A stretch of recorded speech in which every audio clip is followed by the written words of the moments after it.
Halo teman-teman semua, bagaimana kabarnya? Saya harap teman-teman selalu dalam keadaan baik-baik saja dan juga dalam lindungan Tuhan Yang Maha Esa. Nah, teman-teman, pada hari ini, tepatnya tanggal 17 Juli tahun 2022, kita memperingati Hari Keadilan Internasional atau Hari Keadilan Sedunia, yang berarti Hari Keadilan ini dirayakan atau diperingati oleh seluruh umat manusia di dunia ini. Mengapa pada tanggal 17 Juli ini kita memperingati Hari Keadilan Internasional? Nah, latar belakangnya itu terjadi pada 17 Juli tahun 1998, di mana pada tanggal tersebut telah ditandatangani oleh 124 negara di dunia sebuah traktat yang kita sebut sebagai Statuta Roma. Nah, yang kawan-kawan harus tahu, Statuta Roma ini merupakan sebuah perjanjian internasional, salah satunya yang terpenting dalam sejarah peradaban manusia. Statuta Roma ini membahas tentang sebuah masalah internasional yang sangat mendesak, yaitu apa? Kejahatan internasional. Hasil dari pertemuan itu menghasilkan sebuah statuta yang juga menjabarkan bentuk-bentuk atau jenis-jenis kejahatan internasional dan juga menghasilkan mandat untuk mendirikan sebuah lembaga, yaitu Mahkamah Pidana Internasional atau ICC, yang dalam bahasa Inggris dikenal sebagai International Criminal Court. Statuta Roma membagi kejahatan menjadi empat jenis atau 4 kategori. Kategori yang pertama adalah genosida atau genocide atau pemusnahan massal. Kejahatan jenis yang kedua adalah kejahatan terhadap kemanusiaan. Kejahatan terhadap kemanusiaan ini adalah kejahatan yang mentargetkan kelompok-kelompok masyarakat tertentu, seperti perbudakan terhadap orang-orang yang berkulit hitam dan juga kejahatan antar gender. Kemudian, kategori kejahatan yang ketiga yaitu kejahatan perang. Nah, kejahatan perang ini adalah kejahatan yang dilakukan pada saat perang yang melanggar peraturan internasional, seperti membunuh warga sipil dan juga menyiksa sandera. Dalam kategori kejahatan terakhir adalah kejahatan agresi. Agresi ini adalah sebuah penyerangan atau penjajahan terhadap negara lain. Dan ini merupakan salah satu bentuk kejahatan internasional yang dituangkan menurut Statuta Roma. Nah, proses peradilan atau pidana terhadap 4 jenis kategori kejahatan internasional inilah yang kemudian dimandatkan terhadap International Criminal Court atau Mahkamah Pidana Internasional tadi. Namun sayang sekali teman-teman, meskipun Statuta Roma ini merupakan sebuah perjanjian yang sangat penting, terutama untuk memberantas kejahatan-kejahatan internasional, kejahatan-kejahatan kemanusiaan, kejahatan perang.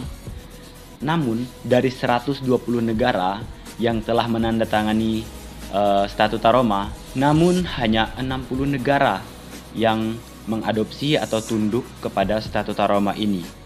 Dan kabar buruknya, Indonesia bukan merupakan salah satu dari 60 negara tersebut. Marilah kawan-kawan, pada momen peringatan Hari Keadilan Internasional ini, kita suarakan pentingnya keadilan, pentingnya penegakan terhadap keadilan. Karena sesungguhnya pemerintah kita wajib untuk berkomitmen dalam menjunjung tinggi hak-hak asasi manusia, dan pemerintah juga wajib untuk menuntaskan setiap persoalan-persoalan atau kasus-kasus yang berhubungan dengan kejahatan kemanusiaan dan kejahatan antar gender. Kemudian saya juga berpesan terhadap teman-teman dan kawan-kawan semua yang menonton video ini, mari kita gunakan momen ini juga untuk meningkatkan rasa keadilan, rasa persaudaraan dan rasa cinta kasih kita terhadap sesama manusia untuk mewujudkan keadilan internasional yang lebih baik.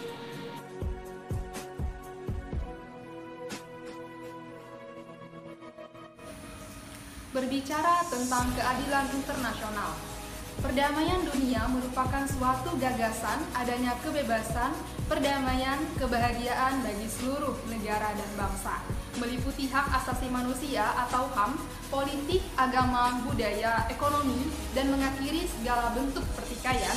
Secara luas, perdamaian dunia bermakna ketika tidak adanya pertikaian, membangun hubungan baik antara negara satu dan negara yang lain. Nah, Nah, cara atau untuk mencegah adanya konflik dan menciptakan perdamaian dengan melakukan hubungan bilateral maupun multilateral. Nah, perdamaian dunia bukan hanya gaungan semata, tetapi perlu diwujudkan bersama guna terciptanya kesejahteraan. Solidaritas global juga perlu diterapkan dan harus dilaksanakan. Nah, pada dasarnya manusia hidup pastinya saling tolong-menolong dan memiliki rasa saling memahami. Nah, itu semua bisa terwujud jika dari kita sendiri telah menanamkan rasa solidaritas global yang tinggi. Nah, contohnya ketika kita melihat atau mendapatkan seseorang yang diperlakukan secara rasisme dan kelaparan. Nah, kita harus saling membantu dan membela mereka. Dengan adanya kita membantu masyarakat global dapat saling memahami dan saling mengerti satu sama lain, serta mahasiswa di berbagai belahan dunia dapat membantu terobosan baru.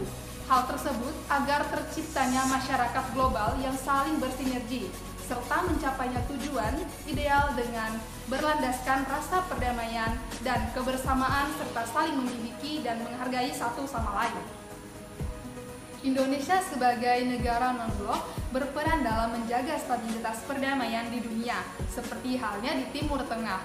Nah, Indonesia hadir dalam sebagai medis ataupun militer. Nah, dalam bentuk ini kita berperan sebagai bentuk nyata atau menciptakan perdamaian dunia secara optimal. Nah, kita sebagai mahasiswa di sini memiliki gelar yaitu Agent of Change, di mana di sini kita berperan sangat vital dan merusung perdamaian di berbagai pihak. Nah, sebagai mahasiswa di sini kita bisa menjadi inisiator atau penggagas di dalam hubungan kerjasama, baik di dalam bentuk pertukaran kebudayaan, forum diskusi global, dan gagasan untuk mengesahkan atau mengusungkan perdamaian. Nah, banyak hal yang dapat kita lakukan sebagai mahasiswa atau kaum terpelajar dengan berkemampuan komunikasi dan cara berpikir yang kreatif untuk merumuskan pemikiran yang mengacu pada perdamaian di dunia. Nah, hal tersebut seperti telah menjadi delegasi dan negara ataupun asal kita untuk membawa atau menciptakan suatu perdamaian. Kesimpulan dari saya untuk seluruh kalangan mahasiswa mengenai Hari Keadilan Internasional, yaitu pada tanggal 17 Juli, di sini kita sebagai mahasiswa dapat memulai diri dari dalam diri kita sendiri terlebih dahulu, mulai dari hal kecil seperti bertanggung jawab pada diri sendiri, seperti melaksanakan kewajiban dan berhak mendapatkan apa yang menjadi hak kita sendiri.